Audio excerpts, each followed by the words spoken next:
Audio Jungle. So hello everyone, welcome back to the World of Commerce classes. My name is Yashika Oberoi and I will be teaching you class 11th accountancy. So the chapter which we are starting today is journal, the most lovable chapters by all the accountancy students. भैया मैंने तो आज तक जिस भी बच्चे को देखा है जिसे अकाउंट्स में इंटरेस्ट हो उसका फेवरेट चैप्टर जर्नल ही बनता है, क्योंकि जर्नल एक ऐसा बेसिस है जिसके आगे हम जितने भी चैप्टर्स पढ़ने वाले हैं वो इस पे ही आधारित है। तो जब तक आपको जर्नल क्लियर नहीं होगा तब तक आपको कुछ भी नहीं क्लियर हो सकता पूरे अकाउंटेंसी में। तो चाहे लवेबल हो या ना हो, भैया लवेबल बना लेना इसे अपने लिए तो ही बेटर रहेगा। अब second of all I want to inform you all, अच्छा वो भी इन्फॉर्म करने से पहले एक और बात, अगर अभी तक चैनल को सब्सक्राइब नहीं करा है तो प्लीज सब्सक्राइब कर लो, और अगर मेरी वीडियोस जरा से भी तुम्हें यूजफुल लगती है then please do like it and share it with your friends as well. अब जो हम चैप्टर कर रहे हैं ना जर्नल, ये हम कर रहे हैं टीएस ग्रेवाल बुक से। यही same chapter with the same name DK Goyal में भी है। मैं यहाँ पे टीएस ग्रेवाल का कंसिडरेशन लेते हुए चलूंगी।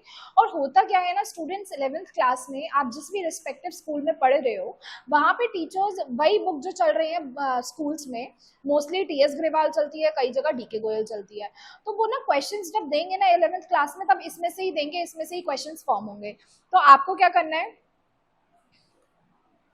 अब इसमें से ही क्वेश्चंस जब फॉर्म होंगे ना तो आपको क्या करना है, आप ना इसमें ही मार्क करते हुए चलना। मैं आपको सब कुछ बताती रहूंगी कि किसमें क्या चीज़ इंपॉर्टेंट है, क्या चीज़ इग्नोर कर सकते हो, लाइन बाय लाइन, और आपके लिए भी इजी हो जाएगा। आप जब भी क्लास देखने बैठो तो मेक श्योर करो कि आपके पास टीएस ग्रेवाल की बुक ओपन है एंड आप उसमें से ही सारी चीज़ें देख रहे हो, या जैसे मैं मार्क करवा रही हूँ वैसे करवा रही हूँ।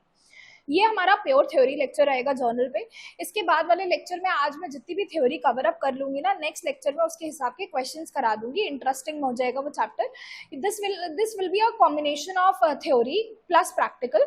मैं ऐसा नहीं करूंगी पूरा थ्योरी चले जा रहा है भाई, पूरी थ्योरी कवर करा रही हूँ फिर प्रैक्टिकल करा रही हूँ, नहीं। मैं आपको थोड़ा सा थ्योरी का डोज देती रहूंगी बीच बीच में, but we will do a lot of practical questions. मैं सारे क्वेश्चंस इसके लाइन बाय लाइन आपको करवाऊंगी, ठीक है। चलिए अभी हम शुरू करते हैं।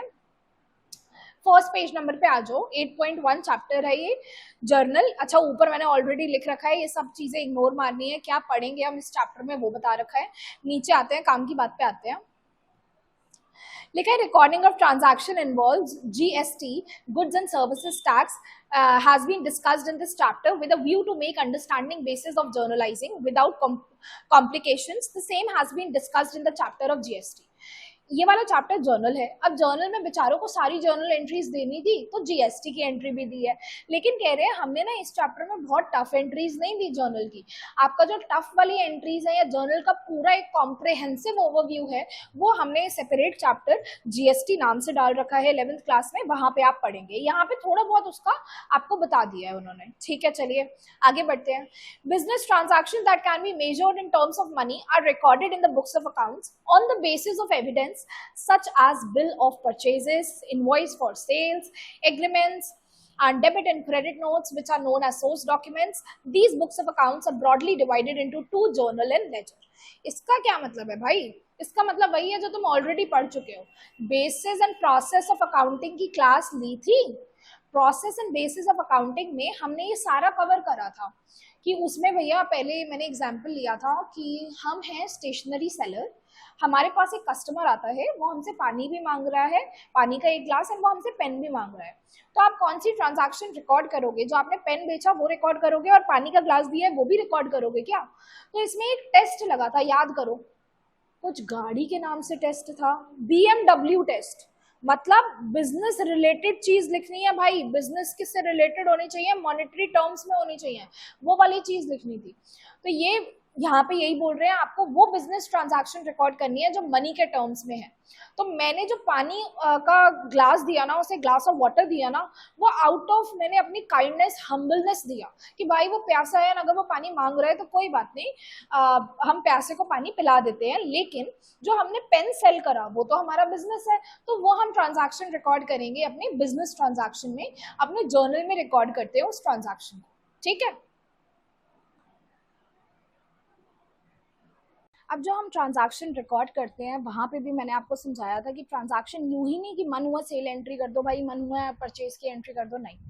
आपको प्रॉपरली एक पूरा सोर्स डॉक्यूमेंट दिखाना पड़ेगा, उस ट्रांजैक्शन का एविडेंस दिखाना पड़ेगा। अगर आपने किसी को कोई सामान बेचा है तो आपको इनवॉइस फॉर सेल दिखा के उसकी एंट्री बनानी है। अगर आपने कोई सामान खरीदा है तो आपको बिल ऑफ परचेजेस दिखा के फिर एंट्री करनी है उस चीज की। मेक श्योर दिस थिंग, ठीक है।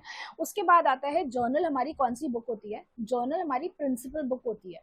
इसमें हमारी एंट्रीज क्रोनोलॉजिकल ऑर्डर में रिकॉर्ड होती हैं। क्रोनोलॉजिकल ऑर्डर का मतलब है कि अगर एक ट्रांजैक्शन हुआ सुबह के दोपहर के 1 बजे और एक ट्रांजैक्शन हुआ शाम के 7 बजे, तो पहले कौन सा ट्रांजैक्शन रिकॉर्ड होगा? जो 1 बजे हुआ है, एंड देन कौन सा ट्रांजैक्शन रिकॉर्ड होगा? जो 7 PM पे हुआ है।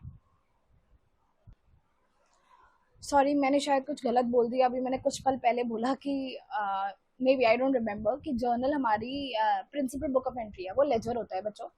हमारा जर्नल हमारी बुक ऑफ ओरिजिनल एंट्री होती है। बुक ऑफ ओरिजिनल एंट्री इसे क्यों कहा जाता है? बुक ऑफ ओरिजिनल एंट्री इसलिए कहा जाता है क्योंकि ओरिजिनली, मतलब आप ओरिजिनली जब ट्रांजैक्शन की एंट्री कर रहे हो ना, ट्रांजैक्शन को एंटर कर रहे हो ना बुक्स ऑफ अकाउंट्स में, तो आप सबसे पहले जर्नल में एंटर करते हो। सबसे पहले हम क्या करते हैं? हम सोर्स डॉक्यूमेंट लेते हैं, उसके बेसिस पे हम जर्नल एंट्री बनाते हैं, ठीक है। जर्नल एंट्री के बेसिस पे हम उसकी लेजर में पोस्टिंग करते हैं। ये सारी बातें हम process and bases of accounting chapter में पढ़ चुके हैं। अगर आपको ये चीज़ समझ नहीं आ रही है, मैम क्या बोल रही हैं, ये कहाँ है, ये क्या है, तो प्लीज़ मेक श्योर कि आप वो वाला लेक्चर देख के यहाँ पे आए, ठीक है। अब आ गया भैया MCQ वाला क्वेश्चन, तो मार्क कर लो इसे। MCQ फॉर्म होगा आपका यहाँ से कि जर्नल को क्या कहते हैं? जर्नल को बुक ऑफ ओरिजिनल एंट्री कहते हैं। ये आपका पहला MCQ यहाँ से फॉर्म हो सकता है। Then since all transactions are initially recorded in it, हाँ, आपको ये भी पूछा जा सकता है कि बुक्स ऑफ ओरिजिनल एंट्री क्यों कहते हैं? तो भाई बुक्स ऑफ ओरिजिनल एंट्री इसलिए कहते हैं क्योंकि सबसे पहले ट्रांजैक्शन कहाँ रिकॉर्ड होती है? जर्नल में रिकॉर्ड होती है, सबूत लाकर, ठीक। Rules of debit and credit are applied on each transaction at the time of recording in books of accounts. हाँ, ये चीज तो हमें पता है। कोई भी ट्रांजैक्शन को रिकॉर्ड करते हो, सेल को, परचेज को, रेंट पेड को, सैलरी पेड को, ये सारे के सारे ट्रांजैक्शन आप किसी रूल्स के बेसिस पे करते हो। वो modern approach and traditional approach है। मॉडर्न अप्रोच वही क्लियर वाला अप्रोच, एंड ट्रेडिशनल अप्रोच में हमारे 3 गोल्डन रूल्स ऑफ अकाउंटेंसी जहाँ पे आते हैं। आगे लिखा है बच्चों, the transactions recorded in the journal are transferred in ledger accounts. Obviously जो आप ट्रांजैक्शन जर्नल में रिकॉर्ड करते हैं वो कहाँ पे ट्रांसफर होती है? लेजर अकाउंट पे ट्रांसफर हो जाती है। क्योंकि हमारा पहला स्टेप होता था जर्नल, सेकंड स्टेप होता था लेजर। अब लेजर को क्या कहा जाता है? यहाँ से आपका आ सकता है दूसरा MCQ। लेजर को कहा जाता है principal book of accounts, as any accounting information can be extracted from it. Principal book of account का मतलब आपको किसी भी इंसान का, आप सबके खाते मेंटेन कर रहे हो, आपको किसी भी इंसान की इंफॉर्मेशन जाननी है। हम अगर भीम की बुक्स ऑफ अकाउंट्स मेंटेन कर रहे थे, उसे जानना है कि डॉन को कितने पैसे देने हैं, तो वो डॉन का लेजर में डॉन का अकाउंट खोलेगा, उस अकाउंट में सब लिखा हुआ होगा कि इतने पैसे लिए उसे, फिर इतने की रीपेमेंट कर दी थी, फिर इतने और ले लिए थे, फिर 2 बार रीपेमेंट कर दी थी, एंड में जाके इतना बैलेंस बचा हुआ है। तो इट इज लाइक कि हर एक इंसान के अकाउंट की समरी बनी हुई होगी, तो आप वहां से बहुत इजीली से जान पाओगे कि हमें क्या इस इंसान को कितने पैसे देने हैं या इस इंसान से कितने पैसे लेने हैं, ठीक है।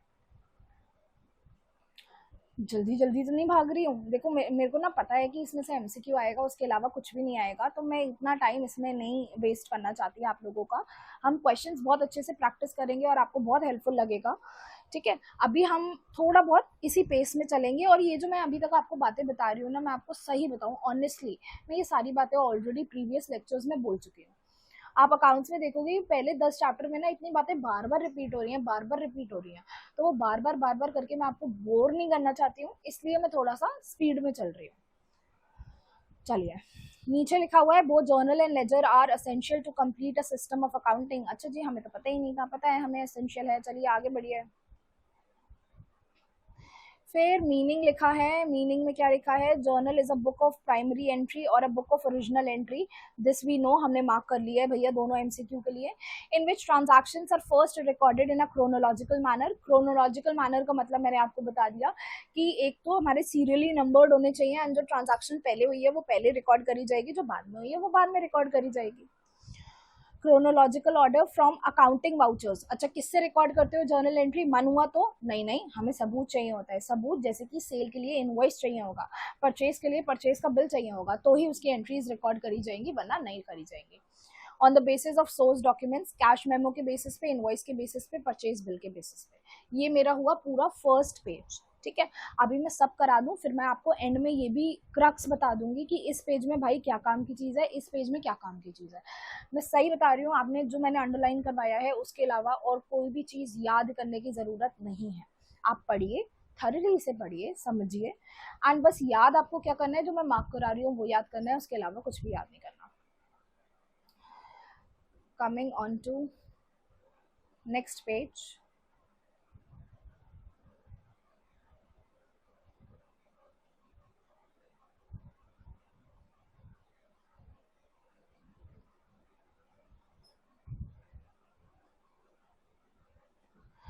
The transactions can be recorded in one journal, ठीक है, एक जर्नल में ट्रांजैक्शन रिकॉर्ड करी जा सकती है। ऑल्टरनेटिवली, और ये दूसरा तरीका है, सेपरेट जर्नल भी मेंटेन कर सकते हो आप रिकॉर्ड करने के लिए पर्टिकुलर टाइप ऑफ ट्रांजैक्शन। जैसे कि क्रेडिट परचेज में be recorded in purchase journal, credit sales in sales journal, purchase return in purchase return journal, and so on. These separate journals are called special journals or special purpose books and often are called as subsidiary books. अब इसमें ना याद करने की कोई चीज नहीं है, लेकिन समझने की चीज है। क्यों समझने की चीज है? क्योंकि ये आगे जाके आपका चैप्टर फॉर्म करेगा। सब्सिडरी बुक्स नाम का एक चैप्टर है, उसके बारे में इंफॉर्मेशन दे रखी है। इन्होंने बोला आपका बिजनेस है, आप चाहें तो एक जर्नल की बुक बनाएं, उसमें सारे ट्रांजैक्शंस रिकॉर्ड कर लें, सेल के हो, परचेज के हो, कैश ट्रांजैक्शन हो, उधार का ट्रांजैक्शन हो, क्रेडिट ट्रांजैक्शन हो, सेल का रिटर्न हो, परचेज का रिटर्न हो, कोई भी ट्रांजैक्शन हो भाई, सब एक ही बुक में रिकॉर्ड कर लो। अब ये एक बुक में रिकॉर्ड करना ना तब तक अच्छा लगता है जब तक हमारा बिजनेस थोड़ा सा छोटे लेवल पे है, लेकिन हर एक बिजनेसमैन चाहता है कि उसका बिजनेस बहुत बड़े लेवल तक जाए, और जब वो लेवल पे मतलब उसका लेवल बढ़ने लगता है, बड़े लेवल पे जाने लगता है, तो उसे एक डिफिकल्टी फेस करनी पड़ती है कि यार इतनी मोटी मोटी बुक्स मेंटेन कर रखी हैं, एंट्री ढूंढनी है मुझे एक सेल की, तो मुझे को सारी एंट्रीज आगे कर करके फिर ढूंढनी पड़ेगी उस डेट पे जाके। इसका सॉल्यूशन क्या है? इसका सॉल्यूशन है कि आप सबकी एंट्रीज की बुक ही अलग अलग कर दो। कैसे कर दो अलग भाई? कैश बुक बना लो जिसमें कैश का लेन देन लिखा हुआ हो, मतलब कैश परचेजेस, कैश सेल्स, सारी कैश की एंट्रीज लिखी हुई हो। परचेज बुक बना लो जिसमें आपकी उधार की परचेजेस लिखी हुई हो। सेल बुक बना लो जिसमें उधार की सेल्स लिखी हुई हो कि उधार पे कौन कौन सी सेल करी आपने, ठीक है। Purchase return book purchase return के लिए बना लो, sale return book sale return के लिए बना लो, और बाकी बची हुई ट्रांजैक्शन जो किसी भी बुक में फिट नहीं हो रही है ना, उसके लिए जर्नल प्रॉपर बना लो भाई, उसमें जर्नल एंट्री एम रिकॉर्ड कर लो जर्नल प्रॉपर बना के। तो ये इजी रहेगा हमारे लिए। अब मेरे को अगर पता है सेल रिटर्न की एंट्री देखनी है, तो मैं पूरा जर्नल का मोटी सी बुक उठा के, बहुत सारी मोटी बुक उठाए बिना मैं एक बुक उठाऊंगी अपनी सेल रिटर्न की, उसमें देखूंगी और मेरे को ट्रांजैक्शन मिल जाएगा, ठीक है। This will be more beneficial to us. तो इसे कहते क्या है? इसे हम सब्सिडरी बुक्स कहते हैं। आप ये भी मान सकते हो कि हमारी सब्सिडरी बुक्स या special purpose book sub division है जर्नल का। ये मैं चीज लिखवा देती हूँ आपको, आई डोंट नो अगर दे दिया तो फिर ये आपके लिए बेनिफिशियल रहेगा, यहाँ पे ये नोट कर लेना। Subsidiary books and special purpose book, ये क्या होते हैं बच्चे? ये हमारे sub division of journal, journal को सब डिवाइड करके ये बना दिया गया है, ठीक। डेफिनेशंस पे आते हैं। Definitions again no need of learning word to word plus, but please understand them thoroughly, कि आपको हर एक वर्ड मालूम पड़े। ये आपको 11th क्लास में कोई भी नहीं पूछने वाला कि एग्जैक्ट डेफिनेशन बताओ इस ऑथर की, इस ऑथर की, ऐसा क्वेश्चन नहीं आएगा। सुनिए, डेफिनेशंस में लिखा है the basic book of accounting is called journal. हमें भी पता है basic book of accounting is called journal. Precisely it is the book of primary entry which means day book. हाँ, हमें भी पता है कि इसे प्राइमरी एंट्री की बुक कहते हैं, प्रिंसिपल वो बुक कहते हैं, बुक ऑफ ओरिजिनल एंट्री कहते हैं, इसे डे बुक भी कहा जाता है। अच्छा, ये आपने बात नहीं बता दी तो हम ये मार्क कर लेते हैं इस पेज पे, पहला एमसीक्यू के लिए, ठीक है। Second, trader records his total daily transactions in it. Trader सारे ट्रांजैक्शंस रिकॉर्ड करता है जर्नल में, agreed. The process of recording the transaction into journal is called journalising. बहुत सारे बच्चे कंफ्यूज हो जाते हैं एग्जाम में, क्वेश्चन अगर आ जाए कि व्हाट इज जर्नलाइजिंग, वो कहते हैं भाई ये क्या आ गया। तो भाई जर्नलाइजिंग क्या होता है? जर्नल एंट्री को रिकॉर्ड करना, ट्रांजैक्शन को जर्नल एंट्री के फॉर्म में रिकॉर्ड करना जर्नलाइजिंग कहलाता है। यहाँ से आपका एक एमसीक्यू बन सकता है, so mark it as MCQ number 2 के लिए। Process of recording the transaction into journal is called journalising, ठीक है। ये आपका सेकंड के लिए मार्क हो गया।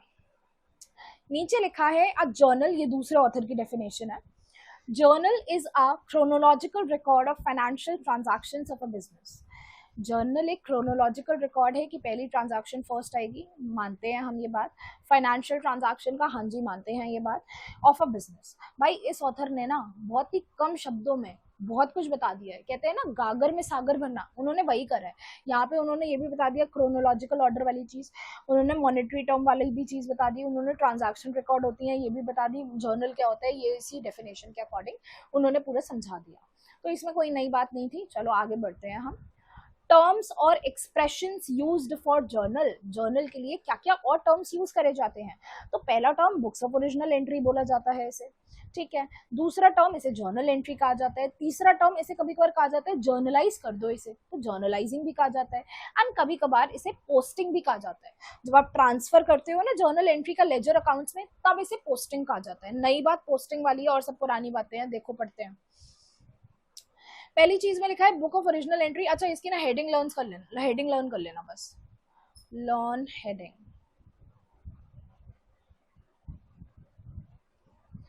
Books of original entry, journal entry, journalising and posting, ठीक।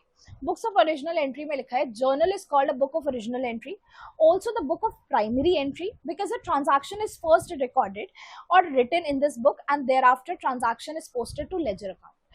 फर्स्ट ऑफ ऑल हमारी अकाउंटिंग साइकिल में पूरा का पूरा ट्रांजैक्शन कब पहली जगह कहाँ रिकॉर्ड होता है, पहली जगह हमारा जर्नल में रिकॉर्ड होता है। And this is the reason कि हम जर्नल को क्या कहते हैं, हम बुक ऑफ ओरिजिनल एंट्री कहते हैं या बुक ऑफ प्राइमरी एंट्री कहते हैं, कि भाई सबसे पहले एंट्री किस में रिकॉर्ड होगी, जर्नल में रिकॉर्ड होगी, ठीक है।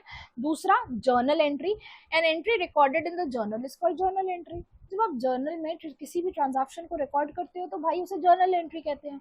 फिर आया जर्नलाइजिंग, प्रोसेस जो होता है ना, एक ट्रांजैक्शन दी गई आपको, आपने उसकी जर्नल एंट्री फॉर्म कर दी, ये प्रोसेस को कहते हैं journalising, you are journalising it. अभी आप क्वेश्चंस में देखोगे आगे जाके उन्होंने ऐसे ही दे रखा है बच्चों, पूरी ट्रांजैक्शंस दी है, नीचे दे रखा है जर्नलाइज इट या जर्नलाइज देम, ऐसे करके दे रखा है। तो वही जर्नलाइजिंग प्रोसेस है भाई एंट्री बनाने का। पोस्टिंग किसे कहते हैं, posting transfer of journal entry, जब आप जर्नल एंट्री को उठा के भाई लेजर में डालते हो ना, ये प्रोसेस हम लेजर में समझने वाले हैं, अभी मैं नहीं समझाऊंगी ये कुछ भी, ये थोड़ी एक ही चैप्टर में सब कुछ आ जाएगा, तो ये होल्ड पे है हमारा पॉइंट। अभी बस थियोरेटिकली समझा रही हूँ मैं आपको कि जब भी हम जर्नल एंट्री को पोस्ट करते हैं लेजर में या लेजर में ट्रांसफर करते हैं तो हम उसे कहते हैं हमारा पोस्टिंग हो रही है ये चीज, ठीक है। Next functions of laser.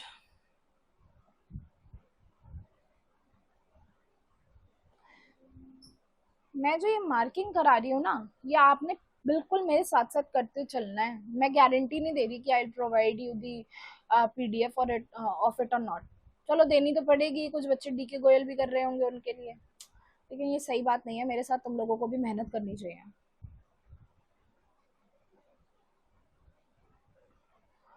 हाँ जी, फंक्शंस ऑफ जर्नल, रेड हटाओ ब्लू लेते हैं। फंक्शंस ऑफ जर्नल क्या क्या कहता है, maintaining chronological records of transaction. भाई कितनी बार बताओगे, हमें समझ आ गया है, क्रोनोलॉजिकल रिकॉर्ड मेंटेन करना है, मतलब डे टू डे बेसिस पे जो एंट्री 1 अप्रैल को हुई है वो पहले रिकॉर्ड करेंगे, जो 2 को हुई है वो बाद में रिकॉर्ड करेंगे, जो एंट्री दोपहर 1 बजे हुई है उसे पहले रिकॉर्ड करेंगे, जो शाम 7 बजे हुई है उसे बाद में रिकॉर्ड करेंगे। तो ये हमें पता है ऑलरेडी, इसमें भी आप हेडिंग लर्न कर लेना, कोई भरोसा नहीं है। जर्नल की ना थ्योरी एग्जामिनर की बड़ी फेवरेट थ्योरी होती है, कोई भी स्कूल के आप स्टूडेंट हो, लेकिन उनके लिए ना जर्नल की थ्योरी अलग ही महत्व रखती है, तो आप प्लीज इसकी हेडिंग को लर्न करिएगा ही करिएगा। Maintaining, learn headings.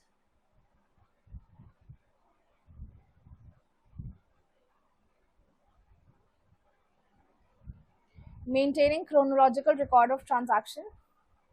अब मैं ना सुंदर सुंदर लाइनें बनाती हूँ, रुको जरा तुम।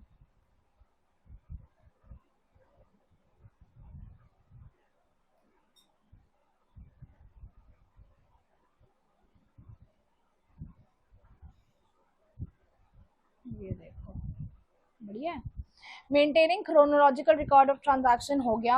एनालाइजिंग द ट्रांजैक्शन, हर एक ट्रांजैक्शन को एनालाइज करा जाता है जर्नल में। हाउ इट इज एनालाइज्ड, क्योंकि हम ये छांटते हैं भाई कि ये कौन सा डेबिट होगा कौन सा क्रेडिट होगा। अभी अकाउंटिंग इक्वेशंस में भी हमने वैसे क्वेश्चन सॉल्व करे हैं, and accounting procedure rules of debit credit में भी वो क्वेश्चन सॉल्व करे हैं, तो वैसे ही होगी ये चीज।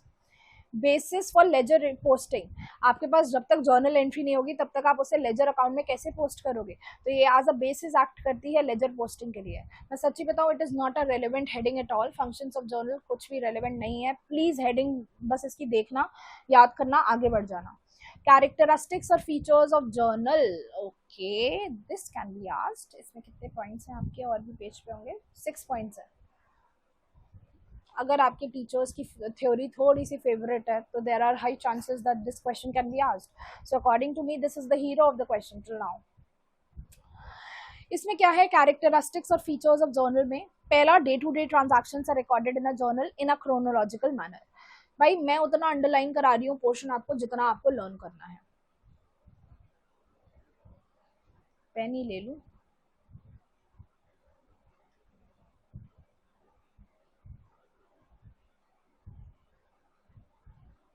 डे टू डे से लेके क्रोनोलॉजिकल ऑर्डर तक लर्न करना है, पहला पॉइंट, ठीक है। Second,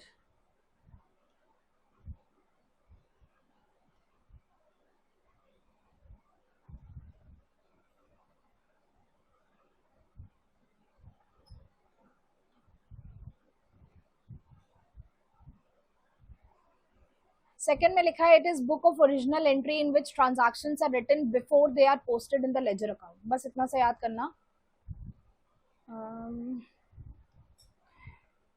it is a book of original entry, बस इतना से याद करना। थर्ड वाले पॉइंट में, it records both aspects of a transaction that is debit and credit using the rules of debit and credit under double entry system of book keeping. कितना बड़ा चढ़ा के बोला है, बस इतना बोलना चाह रहे हैं कि ट्रांजैक्शन को रिकॉर्ड करते हुए आपको कीप इन माइंड, मतलब अपने दिमाग में रखना है कौन से अकाउंट को डेबिट करना है कौन से को क्रेडिट। तो भाई बस इतना सा लर्न कर लो, that is debit and credit तक बस। Fourth, after the journal entry narration is given which is description of the entry. I guess इसके बारे में मैंने आपसे कोई भी अभी तक डिस्कशन नहीं करा है। ये ना जब हम प्रैक्टिकल क्वेश्चन सॉल्व करेंगे तब आप देखोगे, हम जर्नल एंट्री बनाते हैं, dash account debit to dash account, एक को अकाउंट को डेबिट करा एक को क्रेडिट करा, तो उसके नीचे हम एक नरेशन लिखते हैं ब्रैकेट में, मोस्ट प्रोबेबली 4-5 वर्ड्स में एक नरेशन लिखते हैं। वो नरेशन बताती है कि भाई ये जो ऊपर जर्नल एंट्री रिकॉर्ड हुई है ये कौन से ट्रांजैक्शन की रिकॉर्ड हुई है। जैसे अगर मैंने क्रेडिट परचेजेस की एंट्री रिकॉर्ड करी, परचेजेस टू रमेश, रमेश से मैंने परचेजेस करी है क्रेडिट, तो मैं नरेशन में लिख दूंगी credit purchases from Ramesh. 4 words में मेरा ट्रांजैक्शन का नरेशन आ गया कि इस चीज की मैंने ऊपर एंट्री करी है, ठीक। और कुछ बच्चों के लिए वो कहते हैं, इतने परेशान रहते हैं, मैम हम कैसे नरेशन बनाएं, क्या दिमाग लगाएं, एक तो एंट्रीज करें ऊपर से नरेशन भी करें। तो भाई तुम्हें अपना दिमाग नहीं चलाना है ना, अगर तुम्हें अपना स्मार्ट वर्क करके कम काम नहीं करना ना, तो तुम बुक में जो क्वेश्चन में ट्रांजैक्शन लिखा होगा ना वो पूरा टिप देना, पूरा लिख देना भाई एज इट इज उसके अंदर, नरेशन के अंदर, तो भी तुम्हें फुल मार्क्स मिलेंगे। अगर दिमाग लगा लोगे, वो लोग 8 वर्ड में लिख के देंगे, तुम उसे 4 में लिख सकते हो। दिमाग नहीं लगाना है, आपको कॉपी ही करना है, तो you can copy as it is पूरा का पूरा ट्रांजैक्शन जो उन्होंने लिखा हुआ होगा। चलिए आगे बढ़ते हैं। फोर्थ पॉइंट में, after the journal entry narration is given which is a description of the entry. अच्छा ये तो वही पॉइंट मैं जो समझा रही थी, तो इसमें लिखो, इतना सा याद कर लेना, narration is given which is description of the entry. Journal is a record of transaction which shows complete details of a transaction in one entry, ठीक है। जर्नल ट्रांजैक्शन का रिकॉर्ड होता है, बस इतनी सी चीज याद कर लेना, हम ट्रांजैक्शन को रिकॉर्ड करते हैं, इसमें ऑब्वियस सी बात है।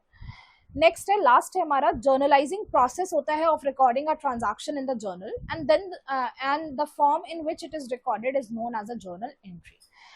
पूरे के पूरे 5 पॉइंट्स का क्रक्स 6th पॉइंट में बता दिया कि जर्नलाइजिंग एक ऐसा प्रोसेस है जिसमें हम ट्रांजैक्शन को रिकॉर्ड करते हैं। ट्रांजैक्शन को किस तरीके से रिकॉर्ड करते हैं, एक जर्नल एंट्री के फॉर्म में रिकॉर्ड करते हैं। तो आप ये तो पूरा ही कर लेना, it is easy if you have you will go through the above 5 points, you will know what to write in the 6th point, ठीक है। एक बार मैं रिपीट कर रहा हूँ एक बार फीचर्स को, मेरे को ना थोड़ा सा ये इम्पोर्टेंट लग रहा है from your point of view, your class point of view, तो मैं करवा रही हूँ ये। यहाँ पे लिख भी लो भाई, स्टार मार्क कर लो थोड़ा सा इसे। चलो क्या बोल रहे हैं, कैरेक्टरिस्टिक्स और फीचर्स ऑफ लेजर में पहला day to day transaction record करता है, इसमें क्रोनोलॉजिकल ऑर्डर में रिकॉर्ड होती हैं। देन दूसरा, ये बुक ऑफ ओरिजिनल एंट्री कहलाती है। तीसरा, ये रिकॉर्ड करता है दो एस्पेक्ट ट्रांजैक्शन के, डेबिट एंड क्रेडिट। चौथा, इसमें नरेशन भी दी जाती है जो डिस्क्राइब करती है कि ट्रांजैक्शन में क्या हो रहा है। पांचवा, जर्नल रिकॉर्ड करती है ट्रांजैक्शंस को। ये तो हमें पता ही है भाई, ये क्यों पॉइंट बनाए हैं इन्होंने जबरदस्ती का। जर्नल रिकॉर्ड करती है ट्रांजैक्शन को। एंड लास्ट ऑफ ऑल सबका क्रक्स लिखना है कि जर्नल एक ऐसा प्रोसेस है जिसमें हम ट्रांजैक्शन को रिकॉर्ड करते हैं इन the form of journal entry. ठीक है, अब आता है advantages of journal.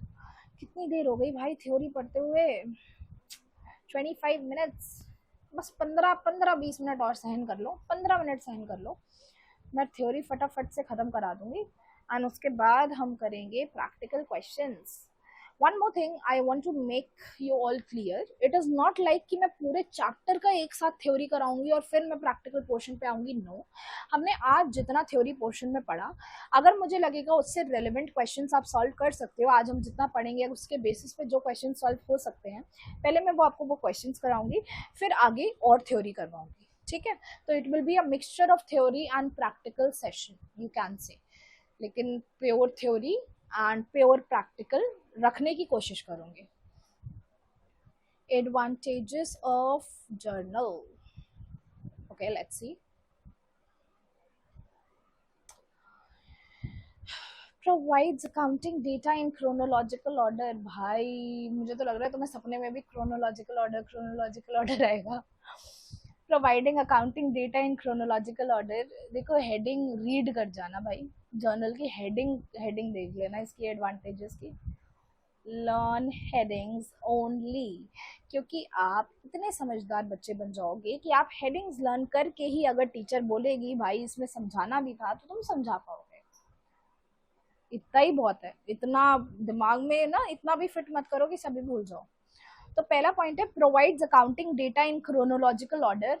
I guess so कि मेरा कोई नीड नहीं है इसे बार बार समझाने का। I am skipping this point and coming to the next one. Possibility, अच्छा इसे अंडरलाइन कर दूं बढ़िया करके, provides accounting information data in chronological order. Possibility of error is reduced. Error कैसे रिड्यूस हो सकता है भाई, आप जब एक ट्रांजैक्शन में आइडेंटिफाई कर रहे हो कौन से अकाउंट को डेबिट करना है कौन से अकाउंट को क्रेडिट करना है, तो वेरिफिकेशन करना इजी हो जाता है। वाई, एक आपने एंट्री रिकॉर्ड करी, सेल एंट्री रिकॉर्ड करी कैश सेल की, cash account debit to sale account 10,000, आपने देखा भाई 10,000 डेबिट में आ रहा है 10,000 क्रेडिट में आ रहा है, हाँ ये ट्रांजैक्शन तो सही है, डेबिट क्रेडिट इक्वल बैठ रहा है। तो आप हर एक जर्नल एंट्री में देखोगे जिसमें अभी आगे ना थोड़ी सी डिफिकल्ट एंट्रीज भी आएंगे आपके हिसाब से, जिसमें एक या एक से ज्यादा अकाउंट डेबिट हो रहा होगा एंड एक या एक से ज्यादा अकाउंट क्रेडिट हो रहा होगा, वहां पे भी बच्चों हमेशा डेबिट एंड क्रेडिट इक्वल रहेगा हमारा। तो possibility of error is reduced, हम कोई गलती नहीं करते हैं। हमें एक्सप्लेनेशन भी मिल जाता है ट्रांजैक्शन का in the form of narration मिल जाता है। ठीक है, लेजर पोस्टिंग ऑफ ट्रांजैक्शन कर सकते हैं, हाँ भैया जर्नल एंट्री करेंगे फिर ही तो लेजर पोस्टिंग करेंगे। एंड हम एरर्स को लोकेट कर सकते हैं। एरर्स को कैसे लोकेट कर सकते हैं, ये पॉइंट आएगा आपका ट्रायल बैलेंस वाले चैप्टर में। तो मैं कहूँ अगर प्रैक्टिकली तो मैं आपको वहां समझाऊंगी, थ्योरेटिकली मैं आपको यहाँ समझा देती हूँ। ट्रायल बैलेंस एक स्टेटमेंट होता है जिसमें सब नाम से अकाउंट लिखेंगे, जैसे सेल का बैलेंस लिख दिया क्रेडिट में, परचेज का बैलेंस लिख दिया डेबिट में। आगे अभी आप सीखोगे प्रैक्टिस के साथ। एंड में ना ट्रायल बैलेंस अगर मैच कर रहे हैं debit and credit balances, that means आपने कोई गलती नहीं करी अकाउंटिंग प्रोसीजर में and you are perfect to go ahead. लेकिन अगर आपका डेबिट एंड क्रेडिट मैच नहीं कर रहा, दैट मीन्स कोई ना कोई गलती तो हुई है भाई। और गलती ढूंढने के लिए तुम्हें पहले की चीजें देखनी पड़ेंगी, जर्नल एंट्री वगैरह। ठीक, we are good to go with this, इसमें इतना ही था। अच्छा लिमिटेशंस ऑफ जर्नल भी है भाई इस पेज पे। ठीक है, क्या कह रहे हैं लिमिटेशंस ऑफ जर्नल,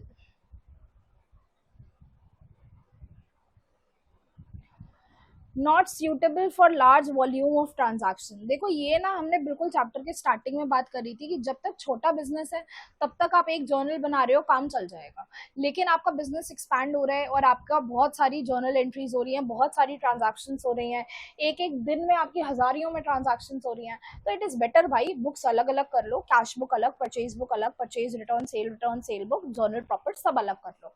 तो इन्होंने भी वही बोला है कि लार्ज वॉल्यूम ऑफ ट्रांजैक्शन के लिए ये चीज सही नहीं है। चलो लाइन बाय लाइन भी पढ़ा देती हूँ, वरना आप कहोगे क्या इतने बड़ी थ्योरी लिखी है, इट इज इजी, बट मैं पढ़ा देती हूँ आपको। Recording all the transactions in a journal is feasible if the number of transactions are less. अगर transactions कम हैं तो भाई हमारे लिए बहुत feasible, बहुत easy है transactions को record करना journal में. In case the number of transaction is large, transactions अगर बहुत ज़्यादा हैं तो it becomes inconvenient to maintain one journal. तो बहुत दिक्कत हो जाती है एक journal maintain करने में कि एक ही journal में सारे transaction record करने हैं journal book में. इसलिए हमारी journal book ना voluminous भी बन जाती है, बहुत मोटी सी journal book हो जाती है. तो ये limitation को overcome करने के लिए किसका introduction होता है? इस limitation को कम करने के लिए हमारे पास subsidiary books का सॉल्यूशन आता है. सब्सिडरी बुक्स में आप परचेज जर्नल अलग कर दो, सेल्स जर्नल, कंफ्यूज नहीं होना है. Purchase book means purchase journal, sales book means sales journal, अलग अलग नाम है, काम वही है इनका. ठीक है, इन सबको सब्सिडरी बुक्स कहते हैं जो लेटर चैप्टर में, आगे आने वाले चैप्टर में डिस्क्राइब करी गई है. ठीक है, तो हम भी यहाँ थ्योरी ही पढ़ेंगे बस. I don't think so this is the topic of your concern, so just give it a read and move forward. I'm not making you mark any kind of thing in this. Second कौन सा page था भाई? ये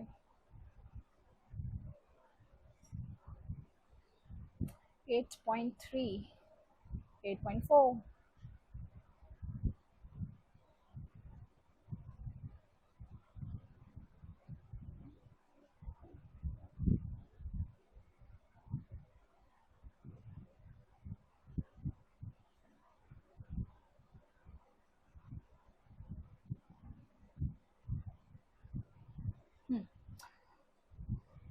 Cash balance is not revealed. Recording all the transaction in journal means cash balance can be known after posting of cash transaction in cash amount. इसका मतलब ये है बच्चों, आप जर्नल एंट्री में रिकॉर्ड कर रहे हो, कैश कभी डेबिट कर रहे हो, कैश कभी क्रेडिट कर रहे हो, फिर डेबिट कर रहे हो, फिर डेबिट कर रहे हो, फिर डेबिट कर रहे हो, फिर 2 बार क्रेडिट कर रहे हो, फिर डेबिट कर रहे हो, तो ऐसे चलता ही जा रहा है. लेकिन क्या मुझे कैश का बैलेंस पता चल रहा है एकदम से कि कैश का बैलेंस अभी करेंटली में क्या है? नहीं, वो चीज़ पता नहीं चल रही है. तो वो चीज़ पता करने के लिए तो हमें कैश का अकाउंट बनाना पड़ेगा, उसमें सारी जर्नल एंट्रीज डालनी पड़ेगी, and then we'll get to know what is the exact cash balance. And उसका हम कैसे इंतजार करें भाई? तो ये तो एक बड़ा ड्रॉबैक है कि कैश बुक बनेगी तो ही हम बैलेंस जान पाएंगे. अगर हम पूरा जर्नल बना रहे हैं जिसमें सारे तरीके की ट्रांजैक्शन रिकॉर्ड हो रही है तो कैश बैलेंस नहीं जान पाऊंगी मैं. अब ये मैं आपको थ्योरेटिकली समझा सकती हूँ. Again it is a limitation for me as well, for my teaching as well, कि मैं अगर आपको कैश बुक समझाने लगी then again it is yet another chapter in your syllabus. तो फिर मैं अभी पूरा चैप्टर फिर से आपको नहीं समझा सकती हूँ. फिर से क्या, पहली बार तो उसी टाइम समझेंगे. अभी बस इतना देख लो कि कैश बुक बनाने का ये एडवांटेज होता है कि कैश बैलेंस तुरंत से तुरंत पता चलता रहता है. एंड अगर आप ऐसे ही जर्नल एंट्रीज मेंटेन करते रहोगे तो इसमें हमें नहीं पता चलेगा कि क्या कैश बैलेंस है एंड क्या नहीं है. ठीक, नेक्स्ट लिखा है not a substitute of ledger. अच्छा, ये लेजर का सब्सटीट्यूट नहीं है भाई, हम भी मानते हैं लेजर का सब्सटीट्यूट नहीं है, दोनों का फॉर्मेट भी अलग होता है. और लेजर में क्या होता है, लेजर में ना आपको एक पर्टिकुलर इंसान की इंफॉर्मेशन पता चल जाती है कि इस व्यक्ति से कितने पैसे लेने हैं या कितने पैसे देने हैं. जर्नल में ऐसा कुछ नहीं होता. इन्होंने क्या लिखा है देखती हूँ, information relating to a particular head is known after posting of transaction in ledger account. हाँ, अगर आपको पर्टिकुलर हेड, एक इंसान की, एक चीज की, एक एक्सपेंस की, एक इनकम की इंफॉर्मेशन चाहिए तो आपको लेजर पोस्टिंग करनी पड़ेगी. जर्नल एंड लेजर में बहुत अंतर होता है. आप ऐसा नहीं कर सकते हो कि आप लेजर बनाओ ही ना, सिर्फ जर्नल से ही काम चला लो. Okay, so the weather conditions are too harsh over here, जिसकी वजह से इलेक्ट्रिसिटी का बहुत इश्यू हो रहा है. तो अभी मेरी कुछ लाइट्स वर्क कर रही हैं, कुछ नहीं वर्क कर रही, तो माइट बी पॉसिबल मैं आपको थोड़ी सी डल दिखूं, लेकिन मेरी आवाज़ एकदम क्लियर आएगी आपको. So focus on that. 9-10 minute और बस हमें देखना है ये चीज़, and then we will move forward. फिर हम सब अपना नेक्स्ट क्लास में कवर करेंगे. तो इन्होंने नीचे फॉर्मेट दिया गया है जर्नल का, भाई फॉर्मेट दिया है इन्होंने जर्नल का, देख लेते हैं फॉर्मेट कैसा है. पहले तो डेट का कॉलम आएगा, पर्टिकुलर्स का कॉलम आएगा, ऊपर जर्नल लिखते हैं, ऊपर और भी कुछ लिखते हैं, अभी क्वेश्चंस करते हुए समझाऊंगी. लेजर फोलियो का कॉलम आएगा. लेजर फोलियो क्या होता है, अभी नीचे बहुत डिस्कशन है इसके बारे में. डेबिट अमाउंट, क्रेडिट अमाउंट, 1 2 3 4 5 हमारे 5 कॉलम्स बने हैं. ठीक है, अब नीचे डिस्कशन है कि कौन से कॉलम में क्या दे रखा है. ये देखिए, आप ऐसे देखिएगा तो समझ में आएगा. डेट के कॉलम में हमें in this column the transaction date is given, जिस डेट पे ट्रांजैक्शन हुई भाई वही दोगे, ऑब्वियसली बात है। जैसे मैंने दे दिया 1 अप्रैल को कोई ट्रांजैक्शन हुई तो 1 अप्रैल लिख दिया। पर्टिकुलर्स में according to dual aspect concept of accounting, दो एस्पेक्ट होते हैं, एक डेबिट एक क्रेडिट, दोनों का नाम लिखना होता है। जैसे कि अगर मैं आपको कहूँ कि मैंने मशीनरी परचेज करी है, तो मशीन मेरे पास आई, debit what comes in, machine को कर दूंगी मैं डेबिट, मशीनरी को।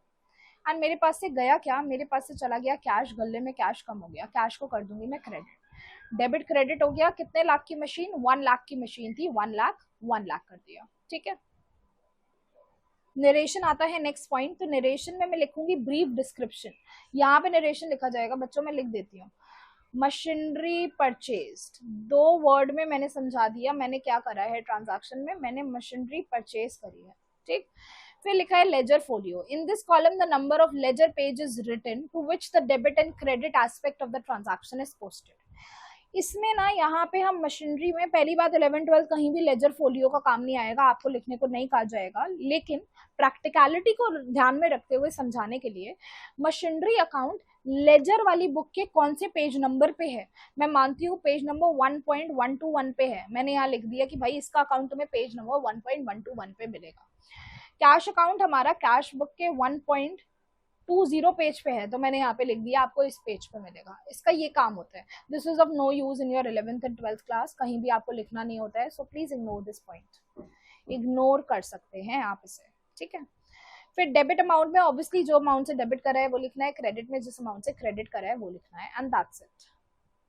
इजी सा था। देखो यहाँ पे लिखा भी है, all the columns except the ledger folio column are completed at the time of journalizing. सारे के सारे कॉलम्स, आप इस पे ना एमसीक्यू बन सकता है, अगर बहुत ही खतरनाक लेवल का एमसीक्यू टीचर ने पूछना हो ना, वो पूछेगा भाई ये बता दो जर्नलाइजिंग के प्रोसेस में कौन से कॉलम का यूज बाद में कंप्लीट होता है, तो आप कहोगे लेजर का बाद में कंप्लीट होता है, बाकी सबका तो अभी भी हो सकता है, ठीक। क्योंकि जब आप लेजर बना लोगे तभी तो आप उन्हें बताओगे ये बात कि कौन से लेजर के पेज पे आएगी ये चीजें, ठीक है। मैंने नोट कर दिया है यहाँ पे, आप पढ़ लीजिएगा। नेक्स्ट है हमारा स्टेप्स इन जर्नलाइजिंग। एम ही पढ़ लेते हैं यार, स्टेप्स तो तुम्हें तभी पता चलेंगे जब तुम क्वेश्चन बढ़िया तरीके से करोगे। अब क्या स्टेप्स इन्वॉल्व होते हैं हमारे जर्नलाइजिंग के पूरे प्रोसेस में। सो फर्स्ट ऑफ ऑल आपको अकाउंट्स आइडेंटिफाई करने हैं, एक ट्रांजैक्शन दी जाएगी उसमें से अकाउंट्स आइडेंटिफाई करो, कौन से अकाउंट को डेबिट करना है, कौन से अकाउंट को क्रेडिट करना है। Second of all debit and credit जिसे कर रहे हो उसका नेचर आइडेंटिफाई करो, nature in the sense clear वाली चीज, क्लियर में से वो कहाँ बिलोंग करते हैं। देन आप उस पर अप्लाई करो rules of debit and credit. अगर आप मॉडर्न अप्रोच अप्लाई कर रहे हो तो आपको देखना है कि कैपिटल क्लियर वाली चीज बढ़ रही है तो डेबिट होगा या क्रेडिट होगा, कम हो रही है तो डेबिट होगा या क्रेडिट होगा। थर्ड ऑफ ऑल, या फिर आप अपने गोल्डन रूल्स ऑफ अकाउंटेंसी से कर रहे हो तो 3 गोल्डन रूल्स को देखना है, भाई कोई चीज आ रही है जा रही है, कोई गिवर है या रिसीवर है, कोई गेन हो रहा है या लॉस हो रहा है या एक्सपेंस हो रहा है या इनकम हो रही है, उसके हिसाब से आप पूरी पोस्टिंग करते चलोगे। यहाँ पे इन्होंने हमें एक क्रक्स दे दिया है पहले वाले चैप्टर का जिसमें हमने डिस्कस करी थी सारी चीजें, personal account, real account and nominal account के बारे में बताया है। Personal account, real account and nominal account. Personal account फिकी वाला शॉर्टकट याद रखना, यहाँ पे हमारा कौन सा रूल चलता है ट्रेडिशनल अप्रोच में, debit the receiver credit the giver. अगर किसी ने कोई चीज रिसीव करी तो उसे डेबिट किया जाएगा, एंड किसी ने कोई चीज गिव करी तो उसे गिवर बोला जाएगा, उसे क्रेडिट कर दिया जाएगा। रियल अकाउंट मतलब machinery account, AC account, furniture account etcetera etcetera. इसमें ना हमें या तो चीज आएगी या तो चीज जाएगी। So debit what comes in, debit कर दो जो चीज आई, एंड क्रेडिट कर दो जो चीज गई, क्रेडिट व्हाट गोज आउट, ठीक है।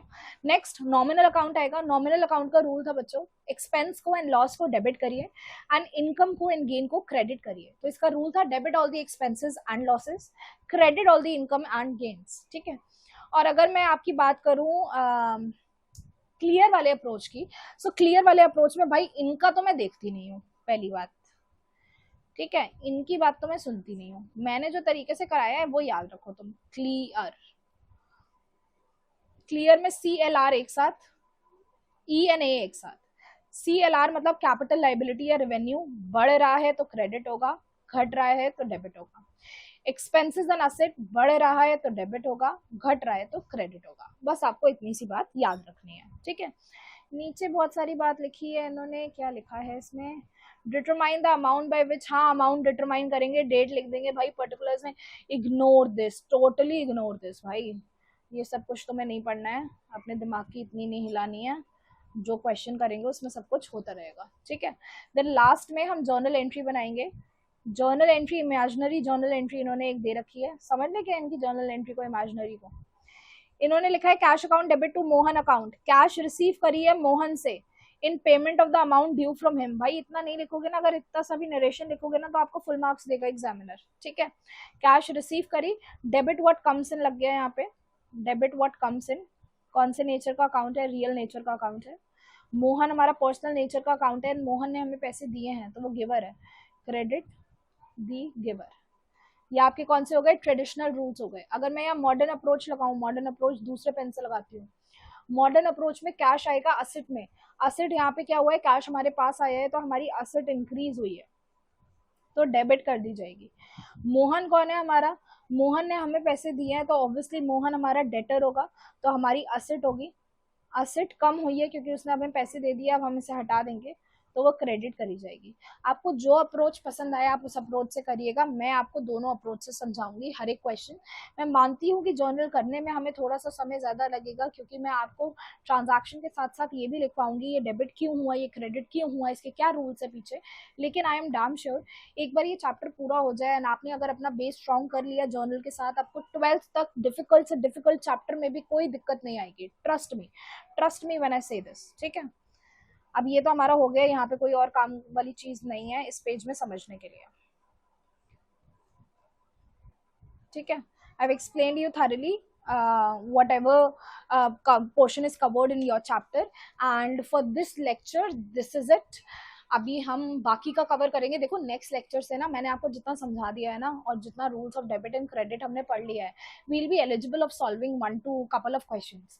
सो first of all we will be solving some questions, थोड़ा सा थ्योरी देख लेंगे, फिर क्वेश्चन सॉल्व करेंगे, थोड़ा सा थ्योरी देख लेंगे, तो ये इतना बोरिंग भी नहीं रहेगा। और जब मेरा थ्योरी वाला पोर्शन आएगा तब आप उसकी स्पीड अपनी वीडियो की बढ़ा सकते हो और फिर स्पीड इंक्रीज करके देख लेना। लेकिन जब प्रैक्टिकल पोर्शन आए तो प्लीज थोड़ा सा दिमाग लगाना एंड खुद भी करने का ट्राई करना। So that's it for today and don't forget to subscribe the channel if you have not yet done it and like the video if you like it. चलिए चलते हैं, बाय बाय, टेक केयर, ठीक है, अच्छे से पढ़िएगा।